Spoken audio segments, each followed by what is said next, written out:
Hello students, welcome online class of that Jhansi. मैं doctor Chandrashekhar. I hope आप लोग बहुत अच्छे होंगे। पिछले वीडियो में हम लोगों ने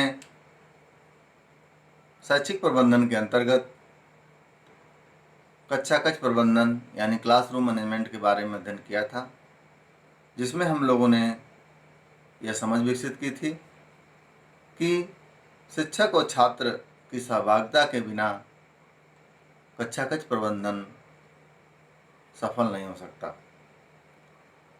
यानी कि कक्षा कक्ष प्रबंधन के लिए उचित प्रकाश, उचित बैठक व्यवस्था, उचित शिक्षण विधियों का प्रयोग, छात्र सहभागिता, पृष्ठपोषण, प्रजातांत्रिक व्यवस्था इत्यादि का होना बहुत ही आवश्यक है। क्लासरूम मैनेजमेंट यदि अच्छा होगा तो निश्चित तौर पे ज्ञान स्थायी एवं रुचिकर होगा। इस प्रकार हम लोगों ने क्लासरूम मैनेजमेंट के बारे में समझ विकसित की थी। आज हम लोग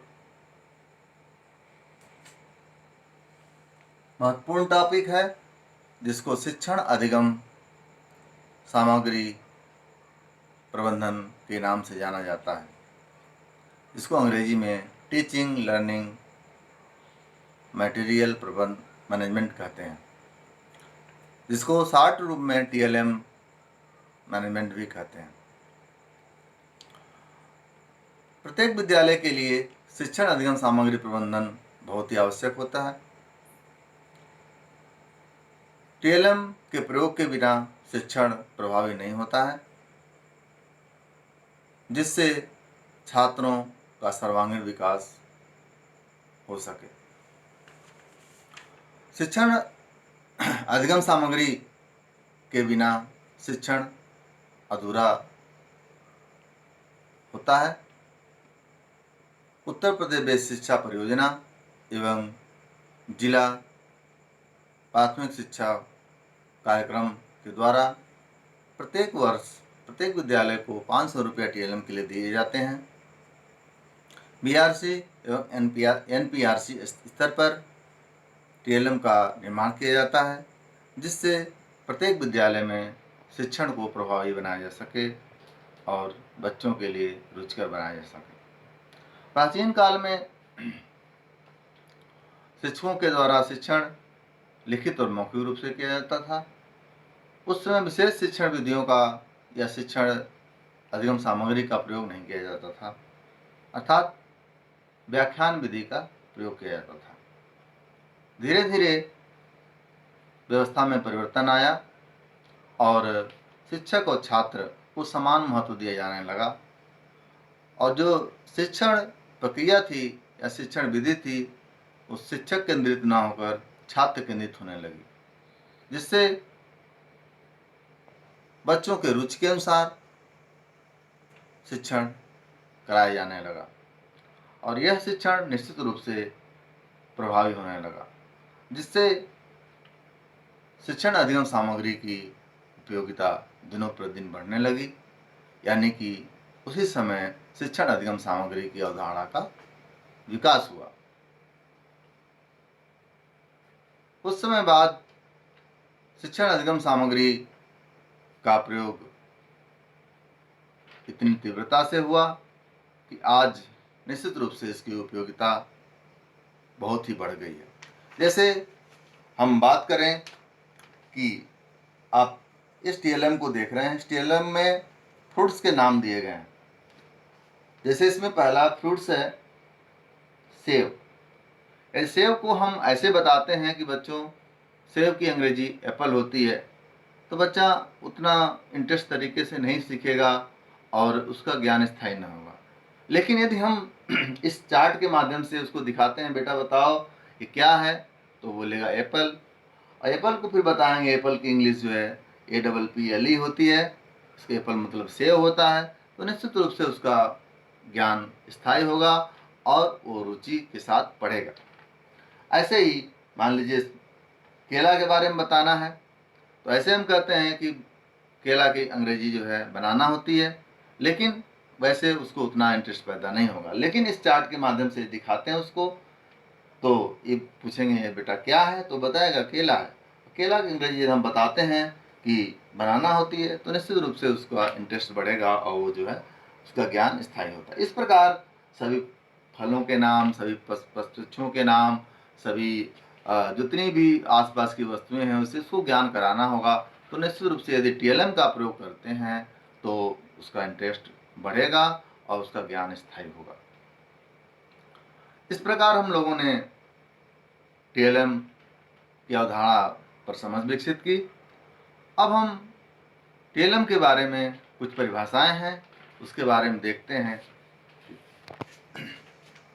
श्रीमती आर के शर्मा के अनुसार शिक्षण अधिगम सामग्री प्रबंधन का तात्पर्य इसके अंतर्गत प्रयोग की जाने वाली सामग्री के सर्वोत्तम प्रयोग से है।